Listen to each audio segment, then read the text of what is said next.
aquí les dejo el resumen del tema de las obras de teatro. Primero, ¿qué es el teatro? Quedamos que podemos entender por teatro dos conceptos.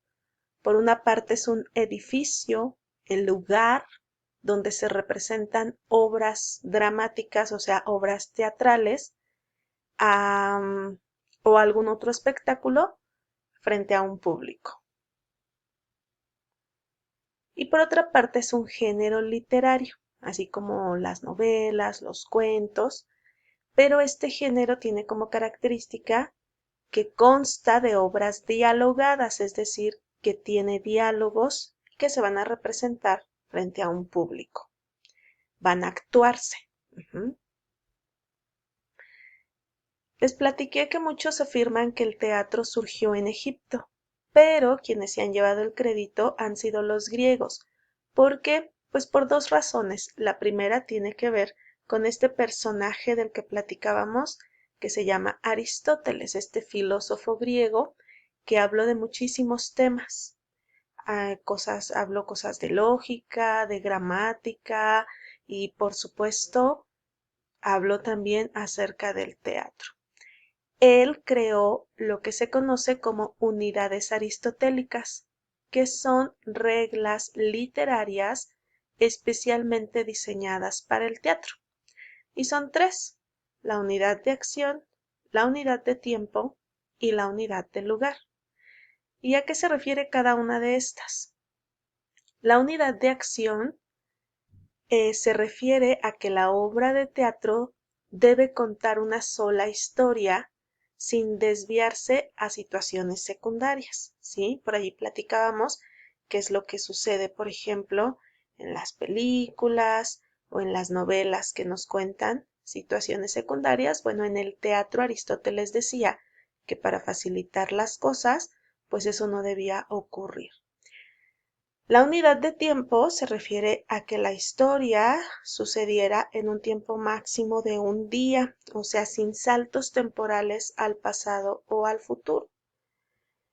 Y la unidad de lugar se refiere a que la historia ocurra en un espacio físico único, o al menos que no sea tan variado. O sea, sí podían existir varios lugares, pero no tantos. Porque, bueno, yo les platicaba que en aquella época no se contaban con todos los recursos que ahora se cuentan, con iluminación, con ayuda de máquinas o algunos otros aparatos para facilitar el cambio de escenario. Pues en aquella época eso no existía, ¿sí? Por eso estas unidades ayudaban a que todo se hiciera más rápido y de manera más veloz, para representar la obra ante el público. También les mencioné que el teatro se divide en subgéneros, igual que como vimos que se dividen en subgéneros, por ejemplo, los cuentos. Bueno, en el teatro los subgéneros son otros, pero hablamos principalmente de tres, que son la tragedia, la comedia y el drama. ¿En qué consiste cada uno de estos? Bueno, ahorita lo vamos a platicar, nada más recuerden que aquí les conté este dato curioso acerca de este símbolo que representa de manera universal al teatro. Pues surgió debido a esto, ¿no? La carita feliz pues representa la comedia y la triste la tragedia.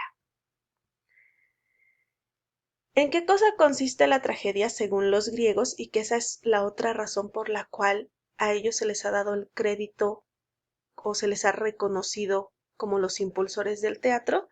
Bueno, para los griegos la tragedia siempre tenía que presentar escenas violentas, ¿sí? Podía ser una pelea, alguna muerte, ya fuera por causas naturales o por algún accidente, pero siempre había alguna escena violenta al menos. El final nunca era feliz, ¿sí? Esa es una característica de la tragedia. El final nunca podía ser feliz.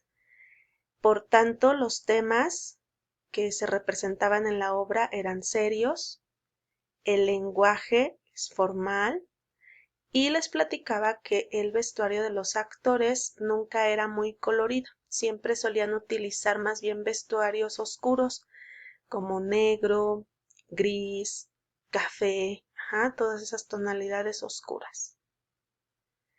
La comedia, por otra parte, pues plantea situaciones que provocan risa. O sea, quienes van al teatro a ver una comedia saben que van a reírse.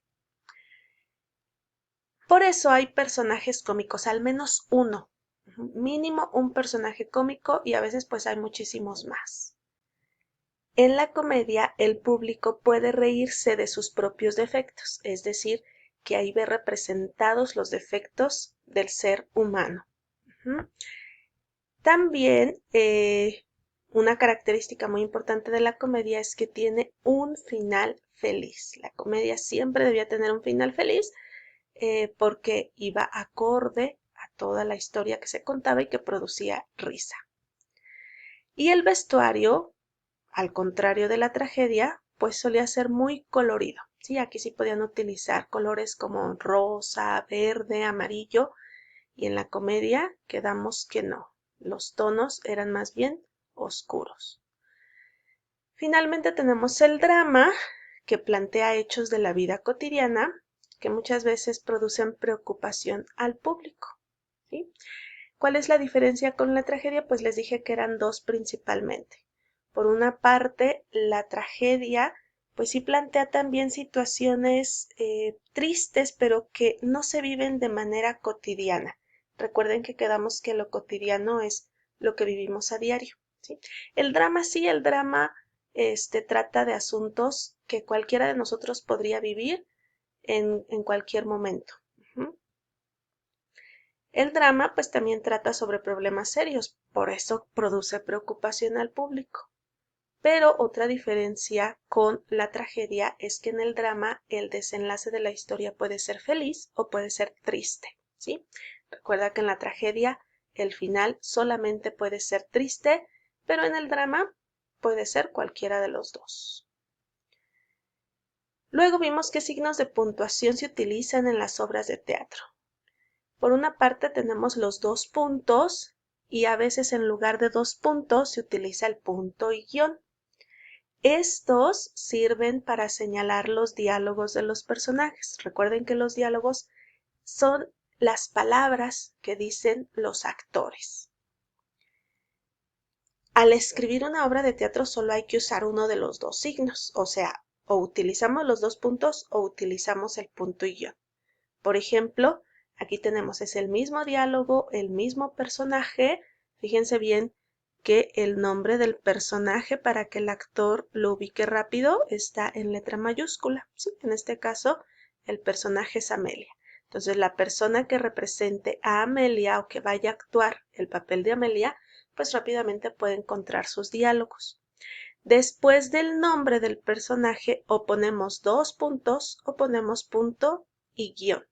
Y ya después lo que tiene que decir el actor o la actriz.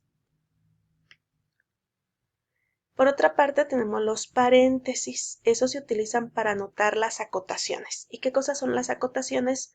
Son las indicaciones que el autor de la obra de teatro le da a los actores y al director. Y casi siempre se anotan entre paréntesis y con letra cursiva. Las acotaciones pueden referirse a instrucciones sobre cómo debe ser el escenario o sobre lo que deben hacer los actores. Aquí tenemos algunos ejemplos. Mira, están entre paréntesis y con letra cursiva, ¿sí? Sobre todo es muy importante el uso de paréntesis. ¿Y qué dice? Pues aquí, por ejemplo, dice, se escuchan gritos y Rodrigo saca la espada. Aquí tenemos algo que se refiere al ambiente, escuchar gritos y a que un personaje debe actuar que saca una espada. Luego aquí dice sala en casa de don Beltrán. Esta, por ejemplo, es una acotación para el director. Está señalando que la escena que se va a representar a continuación debe actuarse en la sala de la casa de don Beltrán. O en la que sigue dice aparece Leonor con un elegante vestido. Pues ahí se refiere tanto al vestuario como a lo que debe hacer la actriz que representa a Leonor. Esos entonces son ejemplos de acotaciones y por eso están entre paréntesis. ¿Cómo se ve todo esto por escrito? Pues aquí tenemos un ejemplo. Aquí arriba, mira, aparece una acotación, dice salen, se oyen guitarras, palillos y panderetas, que son instrumentos musicales, quedan solos Leonardo y su mujer. Ajá. Entonces aquí hay acciones que deben hacer los actores y también cosas sobre el ambiente en el escenario. Luego mira, aquí están todos los diálogos. Aquí tenemos los diálogos de Leonardo. Aquí se utilizó el punto y guión. Recuerda que también puede usarse los dos puntos. Acá al final encontramos otra acotación, mira, que se escuchan voces afuera, ¿sí? Entonces, pues aquí ya nos indican también lo que dicen los personajes y es lo que deben decir los actores durante la representación de la obra. Eso sería todo por el resumen de las últimas clases. Hasta luego.